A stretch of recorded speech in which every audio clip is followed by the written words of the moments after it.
Good evening. Thanks for joining us tonight. The city of Neenah tonight releasing its investigation into embattled city attorney David Rashid. As we previously reported, Rashid is charged with third and fourth degree sexual assault in Winnebago County for allegedly abusing his ex-wife. The 40-page report was given to Action News through an open records request filed months ago. Jason Zimmerman breaks down what those documents reveal in a First Alert update. The investigation report released late Tuesday afternoon contains a number of redactions, but it also sheds light on the allegations, who was interviewed, and the source behind the initial complaint. Neenah City Attorney David Rashid was previously placed on administrative leave in May of last year after the city said it was made aware of a criminal complaint against him. According to the criminal complaint, an anonymous email sent to police accused Rashid of abusing his ex-wife.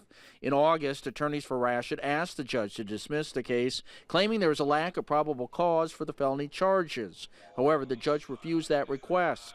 Around the same time, the city announced Rashid would be returning to work, releasing a statement saying, quote, after an extensive internal investigation, found no violations pertaining to matters of the workplace, end quote.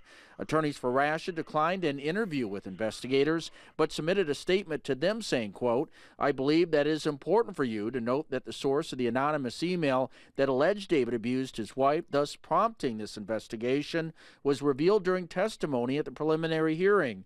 It was none other than the disgraced former Neenah City Attorney and now federally indicted Adam Westbrook, end quote. Westbrook pleaded guilty to one count of distributing child pornography in federal court in Milwaukee. In conclusion, a Neenah police investigator describes the allegations made against Rashid as a he said, she said case with no physical or even circumstantial evidence to support or disprove the allegations.